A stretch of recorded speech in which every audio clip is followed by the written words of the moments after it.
तो आपको जानना है कि पाप क्या होता है। कर्म से, वाणी से, विचार से जो भी हम दूसरे के अहित के लिए, अगर हम अपने भाव को अपने लाभ के लिए ये जोड़कर करते हैं, वो पाप होगा। या दूसरे शब्दों में कि हम अपने अंदर ना उतर कर बाहर खोजते हैं, बाहर हम रस लेते हैं, तो पाप होगा। और अपने अंदर शांति पाने के लिए हम अपने को कष्ट देते हैं, इंद्रियों को, पंच इंद्रियों को अगर सताते हैं, लेकिन अंदर उतरने के लिए, तो पुण्य होगा। पुण्य मतलब अंदर उतरना। पू और ना, पूर्व में जो था उसमें उतरने को जो प्रकरण की जाएगी वो सब पुण्य हुआ। चाहे उसके अंदर कुछ भी हो सकता है, योग करना, ध्यान करना, मंत्र करना, सत्संग करना, सेवा करना, किसी को भला करना। अगर ये फील करके हम करें कि हमें तो भगवान की प्राप्ति चाहिए, शांति चाहिए, तो पुण्य हुआ। क्योंकि कर्म जो है महत्व तो नहीं रखता, महत्व तो रखता है हमारे विचार। जैसे आपने किसी को देख के हंसा, किसी को देख के आपने बोल दिया कि आप बहुत बढ़िया, ये बहुत बढ़िया शब्द बोला, तो जो आपसे अच्छा समझते हैं उन्होंने आपसे प्रेरणा लिया कि हाँ मेरे काम की इसने सराहना किया। पर अगर आपसे दुश्मनी रखता है, आपने उसे बहुत बढ़िया बोला, तो उससे वो चिढ़ जाएगा। मुस्कुराना भी कर्म है, पर मुस्कुराओगे तो सामने वाला चिढ़ सकता है अगर वो आपसे दुश्मनी है। विचार के माध्यम से भी दूसरों को ऐसे सोचना, यह भी पाप है। और कर्म से ज़्यादा बड़ा पाप तो विचार का ही है। शरीर तो कुछ करता ही नहीं, हमारा मन ही करता है। मन से जो भी हम करते हैं वही कर्म है। शरीर तो बेजान है, शरीर को जो निर्देश देते हैं वो होता है। तो अगर आपने किसी को भी अपने फायदे के लिए दूसरा का हित किया, पांचों इंद्रियों के लाभ के लिए, तो सब के सब पाप हुआ। जीवों को हत्या करना पाप है, क्योंकि उसको सताया अपने फायदे के लिए या स्वाभाविक मनोरंजन के लिए। इतना ही नहीं, मन से भी किसी को सताया तो भी पाप होगा। क्रोध भी किया तो भी पाप होगा, क्योंकि आपके क्रोध करने में ये बात जुड़ी होगी। अगर जुड़ी है कि मेरा फायदा हो, या द्वेषवश करते हो, तो पाप होगा।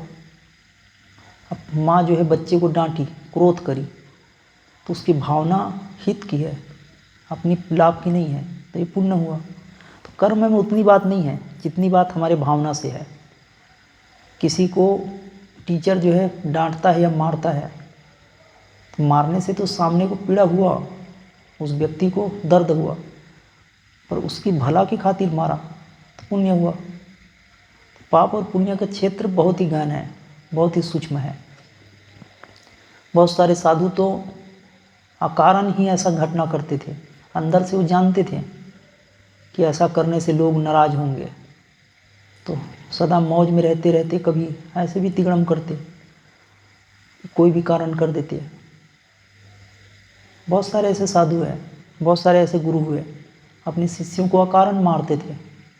अब वही जानते हैं क्यों मारते थे, और जो टिक गया सो टिक गया। लेकिन आम जनता, नए साधक नहीं समझा, वो छोड़कर चला गया। तो वो तराश रहा था कितना पक्का है। जो पक्का होगा उसे कुछ देता था बगैर कारण कहीं।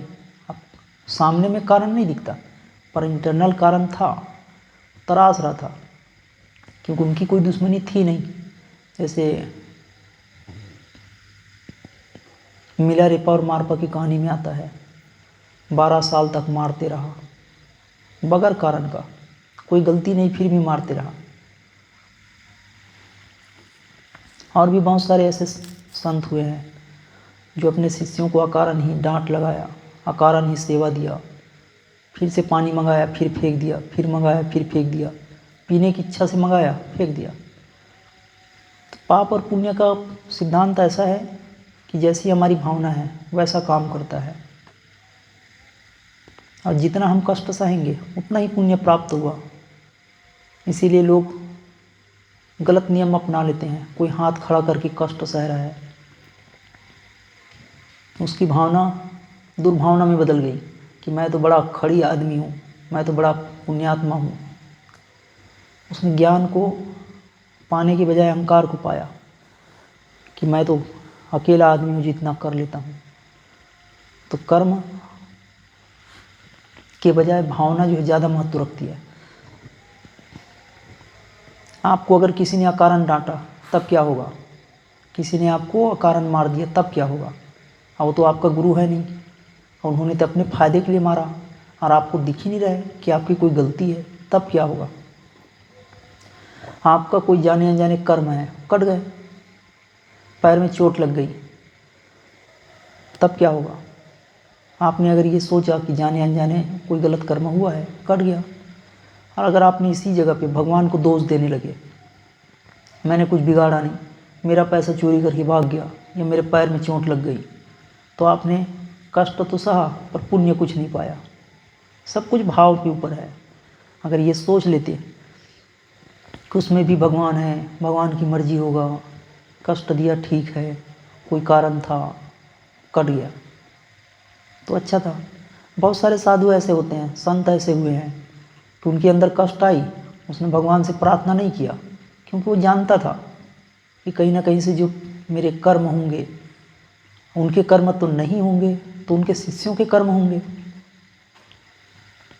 अगर आपका कोई, जैसे इसको ऐसा समझें कि अगर आपका कोई गुंडा है, किसी से दुश्मनी है, मैं आपके साथ जाऊं, आपको उसने मारा, मैं आपके साथ हूं तो मुझे भी मारा, हो सकता है कि मुझे भी पकड़ ले, मुझे भी डांट लगा दे। आपका ओरा आभा कमज़ोर हो और किसी भूत ने आप पर हमला किया तो मुझे भी हो सकता है हमला किया।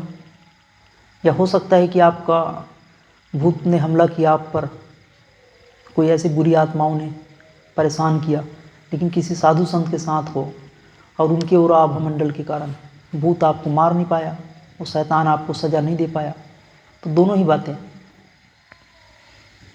तो अगर आपको अपने पुण्य पाने हैं तो कष्ट के साथ ये जोड़े कि हमने जो किया होगा जाने अनजाने कट गई। अगर आपने क्रोध किया भी तो ये तो वही कहानी हो गई कि एक सांप आरी पड़ा था, उससे टकराने से दर्द हुआ, सोचा कि आरी ने मुझे काटा, उसने भी काटा, फिर से चोट लगी, फिर उस सांप ने आरी को, जो लोहे की आरी थी, पूरी तरह से लपेट लिया। पर लोहे की वस्तु को क्या होगा, क्रोध में सांप ने अपने आप को खत्म कर दिया। तो ऐसी ही कहानी है, किसी के ऊपर क्रोध किया आपने अकारण या कारण से भी, सच में क्रोध किया आपने, तो आपने अपने पुण्य क्षीण कर दिया। पाप और पुण्य का सिद्धांत बहुत ही गहरा है।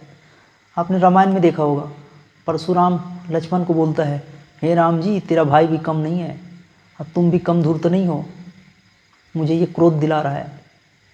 तो इस बात से पता चलता है कि क्रोध करने से उनका पुण्य क्षीण हुआ।